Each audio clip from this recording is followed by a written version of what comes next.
کہنے دیتی نہیں کچھ منہ سے محبت میری، لب پہ رہ جاتی ہے آ آ کر شکایت میری۔ سامعین و ناظرین السلام علیکم۔ سامعین کرام، ہمارے یہاں بہت سارے مسائل ہیں۔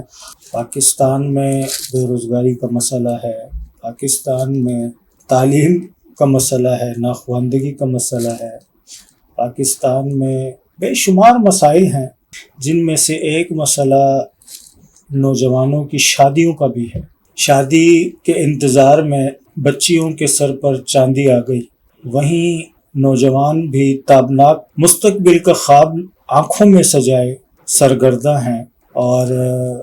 40 سال 35 سال 25 سال یہ عمریں ہو گئی ہیں، اور شادی دور دور تک کوئی پتہ نہیں ہے۔ اور ایسا بھی نہیں ہے کہ ہمارے ہاں جو ویلفیئر کا نظام ہے وہ کوئی کمزور ہے۔ ہمارے ہاں ویلفیئر ایسے ادارے ہیں جو لوگوں کو جہیز کے حوالے سے بھی مدد فراہم کر رہے ہیں، لوگوں کو کسی بھی حوالے سے مالی مدد جو ہوتی ہے شادی کے لیے وہ فراہم کرتے ہیں۔ لیکن ایک فارم میری نظروں سے گزرا جسے پڑھ کر مجھے شرمندگی ہوئی کہ ان سوالوں کے جواب دینا پڑیں گے، اور پھر آپ کی بچی کی شادی ہوگی، پھر ہی اس بچی کو جہیز ملے گا، پھر ہی وہ بچی اپنا گھر بنا پائے گی۔ تو یہ ایک شرمناک بات بھی ہے، مختلف سوالات کرنا ایک بے بس اور مجبور باپ سے، جس نے اپنی بیٹی بیہانی ہے، اور اس سے آپ پھر شک کا اظہار کریں، اس طرح کی باتیں کریں، تو مجھے نہیں لگتا کہ یہ کوئی مثبت رویہ ہے۔ بہرحال اس سے اچھے معاملات بھی ہیں، جیسے خانیوال میں ایک دفعہ میں گیا تو وہاں میں نے دیکھا کم و بیش 100 جوڑوں کی شادی ہو رہی تھی، وہاں 100 نوجوان بچے بچیوں کی شادی کا اہتمام کرایا گیا، اور یہ کوئی حکومت نہیں کرا رہی تھی، یہ کوئی پورا خانیوال نہیں کرا رہا تھا مدد کر کے، یہ چند لوگ تھے جن میں وکلا برادری بھی ہماری شامل تھی، اور وہاں کے اچھے کاروباری جو ہماری شخصیات ہیں خانیوال کی وہ شامل تھی۔ تو جب میں وہاں گیا میں نے چاہا کہ میں اس پر رپورٹ بناؤں، تو انہوں نے مجھے منع کر دی۔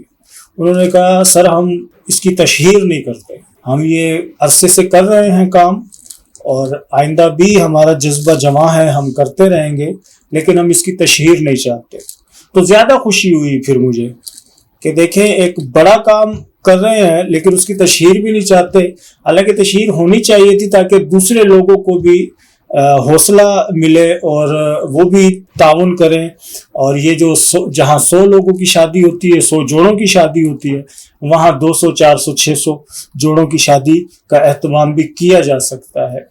بہرحال ہر بندے کا اپنا مائنڈ سیٹ ہے، کسی کو بندہ کسی حوالے سے مجبور یا قائل زبردستی نہیں کر سکتا۔ تو یہ بھی ایک ہمارا مثبت چہرہ ہے،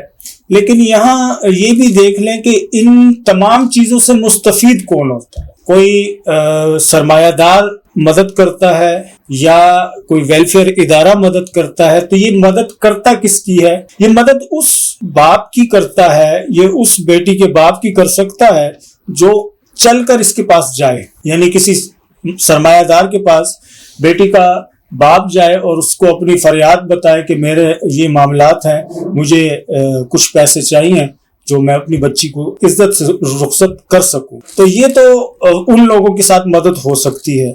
وہ لوگ کہاں جائیں گے جو کسی سے اپنا دکھ بیان ہی نہیں کرتے، جو کسی کے سامنے زبان کبھی کھول ہی نہیں سکتے، ان کا کیا بنے گا؟ اس بیٹی کے باپ کا کیا بنے گا جو کبھی کسی کے سامنے زبان نہیں کھولتا اور وہ مالی طور پر کمزور ہے؟ اس کا حل یہی ہے کہ کوئی بھی سرمایہ دار ایسے گھرانے کو دیکھے تو ان کے گھر پر وہ پیسے پھینک دے۔ جیسے وہ ایک واقعہ ہے نا کہ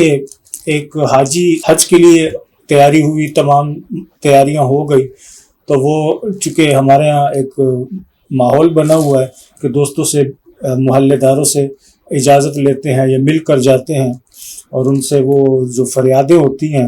کہ کوئی کہتا ہے حضور سے سلام کہنا، کوئی کیا کہتا ہے، کوئی کیا کہتا ہے، ہر بندے کی اپنی بات ہوتی ہے۔ چونکہ ایک مسافر جا رہا ہے اور مدینے جا رہا ہے تو لازمی سی بات ہے پھر اس کو ہر بندہ کوئی نہ کوئی بات کہتا ہی ہے۔ تو اسی طریقے سے ایک حاجی تھا تو وہ جا رہا تھا، تو وہ اپنے محلے کے تمام لوگوں سے ملا، اس میں ایک سیدزادی کا گھر بھی تھا، تو اس نے بچے سے کہا کہ میں جو ہے جا رہا ہوں، کوئی بات ہو تو۔ اس سیدزادی نے کہا کہ ہمارے نانا سے ہمارا سلام کہنا، کوئی بات نہیں کی زیادہ، لیکن دیکھنے میں یہ آیا کہ وہ کچھ ایسا گوشت اس کے پاس تھا جو وہ سیدھا لگ رہا تھا، جو ایسے لگ رہا تھا کہ کہیں سے اٹھایا ہوا ہے۔ تو اس نے سوال کر دیا کہ بھائی یہ کیا ہے؟ اس نے کہا حاجی تو جا حج پہ، یہ تیرے لیے حرام ہے اور ہمارے لیے حلال ہے۔ تو جب حالات کا پتہ چلا تو معلوم یہ ہوا کہ وہ بچے کافی دنوں سے بھوکے تھے، تو کہیں کوئی جانور مردہ تھا تو وہاں سے یہ گوشت کاٹ کر لائے ہیں۔ پھر اس حاجی نے بجائے اس کے کہ ان کو پیسے ہاتھ سے دے دیتا، اس نے انتخاب یہ کیا کہ رات کو جب تمام لوگ سو گئے تو اس نے وہاں جا کر ان کے گھر پر وہ پیسے پھینک دیے، اور جو بھی حج کے اخراجات تھے وہ تمام کے تمام اس نے ان کے گھر پھینک دیے۔ تو یہ طریقہ کار بھی ہو سکتا ہے کہ کسی کی نظریں جھکائے بنا کسی کی فریاد کو پورا کر دیا جائے، اور کسی فریادی کی فریاد سنے بنا کسی کی فریاد کو پورا کر دیا جائے، یہ بھی طریقہ کار ہو سکتا ہے، کیا جا سکتا ہے۔ اس کے علاوہ ہمارے ہاں جو رسوم ہیں، فالتو جو رسمیں ہیں، ان کی وجہ سے بھی شادیوں میں رکاوٹ دیکھی جاتی ہے۔ لوگوں نے رسموں کو اتنی اہمیت دے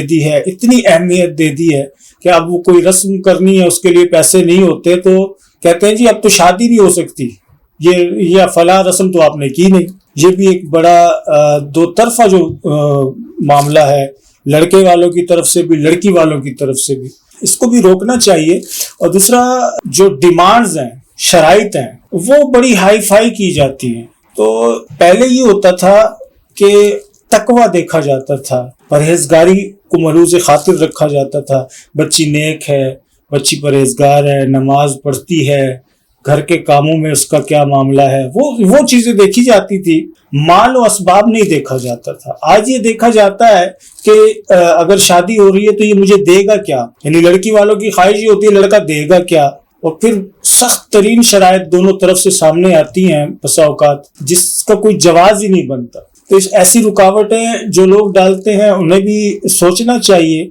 کہ جب شادیوں میں تاخیر ہوتی ہے تو برائی جو ہے وہ معاشرے میں پنپتی ہے، تو جب شادیاں زیادہ سے زیادہ ہوں گی، برائی کم سے کم ہوتی جائے گی۔ تو اگر ہم اپنے معاشرے کو جنسی درندگی سے پاک کرنا چاہتے ہیں تو ہمیں چاہیے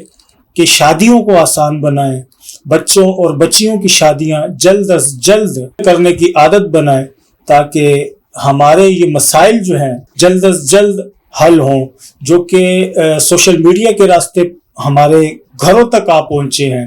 جو فحاشی سوشل میڈیا کا راستہ اختیار کر کے ہمارے گھروں تک آ پہنچی ہے، اس کو روکا جا سکے۔ اور روکنے کا طریقہ یہی ہے کہ بچوں اور بچیوں کی شادی میں تاخیری حربے اپنانے کی بجائے فوری طور پر بچوں اور بچیوں کی شادی کرنے پر رضامندی ظاہر کی جائے، اور شادی جو ہے جلد از جلد بچوں کی